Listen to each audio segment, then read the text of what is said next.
जैसे आप यूपीएससी के ले लो, यूपीएससी में क्या होता है कि हर साल का अपना एक शेड्यूल होता है। जैसे पेट एग्जाम करवाती है, टेट एग्जाम करवाती है। यदि आप एग्जाम करवा रहे हैं तो उसके रिगार्डिंग आप वैकेंसियाँ निकालिए। क्या यूपीएससी एग्जाम नहीं करवाती? एक भी क्वेश्चन उनका फॉल्स आ जाए तो बताओ। जो सरकार होती है ना, अपने हिसाब से सब अच्छी होती हैं, लेकिन ये सोच रहे हैं हम अच्छा कर रहे हैं, वो सोचे हम अच्छा कर रहे हैं। तो मान के सरकार ना काफ़ी हद तक रोजगार देने में विफल रही है। तो कुछ अच्छी नीतियाँ ऐसी बात नहीं है सरकार की भी, लेकिन वहाँ पर फैक्ट्रियाँ हैं, कहीं जॉब कर लेंगे, कहीं यहाँ तो फैक्ट्री वैक्ट्री कुछ भी नहीं है। ज़रूरी नहीं आप 1 लाख पर निकालो, आप 500 पर निकालो, लेकिन रेगुलर निकालो। क्या नाम है आपका?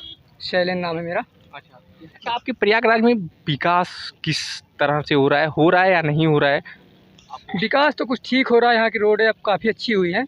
यहाँ पर जो डेवलपमेंट है पहले से बहुत अच्छा लग रहा है मुझे। पहले बहुत यहाँ गंदगी में 16 में आया था ना, यहाँ पर 2016 में, तो यहाँ पर ना काफ़ी गंदगी मुझे लगती थी, लेकिन अब काफ़ी वहाँ पर साफ़ सफाई हो गई है। 16 से अब तक क्या कर रहे हैं आप? मैं यहाँ पर प्रिपरेशन कर रहा हूँ, टीजीटी पीजीटी और असिस्टेंट प्रोफेसर की तैयारी कर रहा हूँ। आप देखते होंगे कि वैकेंसियाँ लेट हो रही हैं, आप इस पर क्या कहेंगे? इसमें सरकार कुछ नीतियाँ बनानी चाहिए। जैसे कि एक चुनाव होता है ना, तो जब चुनाव के लिए एक प्रक्रिया होती है कि आपको 5 साल में आपको चुनाव होना ही होना है, तो इसके लिए वैकेंसियों के लिए आप भाई 5 साल में कितनी सीट खाली हो रही हैं, उसमें आप एक ब्यौरा तैयार करिए। जिससे कि क्या होगा कि आने वाली जो वैकेंसियाँ होती हैं, जैसे आप यूपीएससी के ले लो, यूपीएससी में क्या होता है कि हर साल का अपना एक शेड्यूल होता है कि नहीं, आपको एक एग्ज़ाम होगा, आपका प्रोसीजर होगा, जो इंटरव्यू सब होगा। इसका भी जैसे टीजीटी पीजीटी है, इसका भी एक प्रोसीजर होना चाहिए मेरे हिसाब से। मतलब आप जैसे अगले साल वैकेंसी आनी है, कितना टीचर रिटायर हो रहा है, कितने हमको नए पद सृजित करने हैं, ये एक सरकार को इसके लिए ना नीति बनानी चाहिए। मतलब सामने वाले को ये पता होना चाहिए कि इस समय आने वाली है वैकेंसियाँ। और ये चीज़ आप देखे होंगे कि पेट का एग्ज़ाम हुआ था अगले साल, अभी तक कई लोग से हम पता किए हैं तो उस पर कोई वैकेंसियाँ नहीं आई हैं। आप उस पर क्या कहते हैं? सरकार इस मामले में कहीं ना कहीं छूट रही है उससे? हाँ, सरकार इस समय जैसे पेट एग्ज़ाम करवाती है, टेट एग्ज़ाम करवाती है। यदि आप एग्ज़ाम करवा रहे हैं तो उसके रिगार्डिंग आप वैकेंसियाँ निकालिए। उसमें ना सरकार काफ़ी पीछे जा रही है। तो अगर इसमें कुछ कार्य करती है तो बहुत अच्छा रहेगा सरकार का। अगर सरकार मान लो कि आप पेट करवा ले रहे हो, बच्चे इतने पेपर देते हैं, खाली पेपर कराने से थोड़ी ना कुछ है। उसका पेपर कराए हो तो आप वैकेंसियाँ भी निकालिए।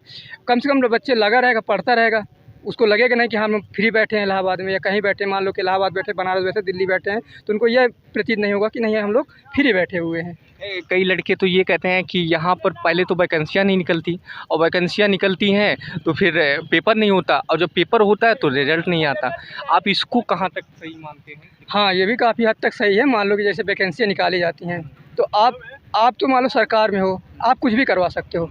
आप उसका भी एक शेड्यूल होना चाहिए। मैंने इसके पहले आपको बताया कि उसका शेड्यूल होना चाहिए। मान लो कि इस तारीख को पेपर होगा, इस तारीख को वो आएगी, आपकी आंसर की आएगी, इसको आपका रिजल्ट आएगा, उसके बाद रिजल्ट आएगा। तो ये एक शेड्यूल होना चाहिए सरकार के पास। हाँ, इससे कहीं ना कहीं दूर भाग रही है सरकार, इस चीज़ से बच्चों को प्रॉब्लम हो रहा है। आपको जैसे उत्तर प्रदेश में कई बार पेपर लीक का खबर आया है और धांधली का बहुत खबर आया है, और वहीं भाजपा सरकार ये कह रही है कि हम नकल मुक्त प्रदेश बनाएंगे। आपको क्या लग रहा है इस मामले में भाजपा एकदम फेल हो गई है? जी, पूरी तरह से फेल हो चुके हैं। अभी देखिए आप लेखपाली का पेपर हुआ था, लेखपाली का आप देखिए तो काफ़ी मेरे संपर्क में लड़के थे जिनका 80-85 नंबर था। वो लोग 80 वाले नंबर सोच रहे थे कि हमारा हो जाएगा, लेकिन उसमें क्या किया आयोग ने 4-5 क्वेश्चन फॉल्स कर दिए। तो उससे बच्चों का क्या, अब भाई आप 100 क्वेश्चन बना रहे हो, 100 क्वेश्चन नहीं आप नहीं बना सकते हो। आप अच्छे एक्सपर्ट हैं आपके पास, आप ये क्वेश्चन गलत डालते हो क्यों? भाई पहले उसका मूल्यांकन कराइए, फिर उसको देखिए, रिव्यू करिए कि हाँ क्या ये सही है। पेपर पूरी तरह से उसमें एक भी क्वेश्चन फॉल्स नहीं किया। यूपीएससी एग्जाम नहीं करवाती, एक भी क्वेश्चन उनका फॉल्स आ जाए तो बताओ। लेकिन यहाँ टीजीटी में देखिए 10-10 क्वेश्चन फॉल्स चला जा रहा है। तो बच्चा भाई जब 10 क्वेश्चन जो बुक्स में पढ़ा है, यहाँ लड़के प्रमाण भी देते हैं, उसके बावजूद भी नहीं माना जाता, तो वो लड़के तो जो बुक पढ़ के जाएंगे वही लगा के आएंगे। उसमें क्या होता है, जब 4-6 क्वेश्चन फॉल्स में चला जाएगा तो उससे क्या होता है, जो फोर्जरी होती है, जब फ्रॉड, वो ज़्यादा बढ़ जाता है। तो इसमें भी कुछ करना चाहिए सरकार को। क्या भाजपा सरकार से युवा रुष्ट है? पूरी तरह से रुष्ट है, इसमें कोई संदेह नहीं है। अगर यही रवैया रहा तो काफ़ी इनको नुकसान झेलना पड़ेगा। हाँ, काफ़ी नुकसान झेलना पड़ेगा। अभी देख रहे हो, अभी चुनाव नहीं हुआ केरल वाला, इसमें आप देख ही चुके हो। इसी तरह नीतियाँ अगर नहीं चेंज होती है तो कुछ ना कुछ तो इसका प्रभाव पड़ेगा। मान लो अभी नहीं पड़ेगा, लेकिन यह कि 2-4-10 साल बाद पड़ेगा, इसका बहुत बड़ा प्रभाव पड़ेगा। हाँ। आप अखिलेश भैया के बारे में क्या विचार रखते हैं? अखिलेश भैया भी बहुत अच्छी सरकार थी, वो भी अच्छी वैकेंसियाँ निकालते थे। देखो, जो सरकार होती है ना, अपने हिसाब से सब अच्छी होती हैं, लेकिन ये सोच रहे हैं हम अच्छा कर रहे हैं, वो सोचे हम अच्छा कर रहे हैं, लेकिन वर्तमान की सरकार ना काफ़ी हद तक रोज़गार देने में विफल रही है। वर्तमान की सरकार हाँ, रोजगार देने में विफल रही है। काफ़ी विफल रही है। तो आप ये बताइए, भाजपा के किन कामों को आप पसंद करते हैं और क्या काम है जो ये कर नहीं पा रहे हैं? ये काम ज़्यादा खैर अच्छा करते नहीं हैं, लेकिन हाँ, कुछ अच्छे काम किए हैं।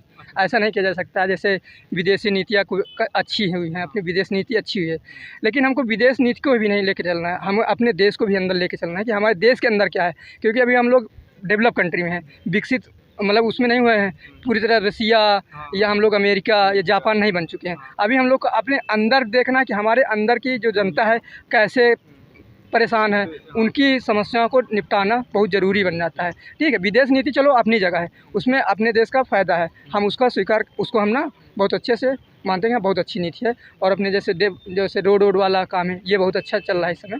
तो कुछ अच्छी नीतियाँ इसी बार नहीं है सरकार की भी, लेकिन खाली ये कुछ रोज़गार देने में पूरी तरह से विफल हो चुकी है सरकार। अच्छा, जैसे आप युवा हैं और तैयारी भी कर रहे हैं, तो आप लोगों का महीने का कितना पड़ जाता होगा? क्या खर्चाएँ आप लोगों को पड़ जा रही है? और यहाँ पर किस तरह से रूम मने रेंट है, ये सब थोड़ा?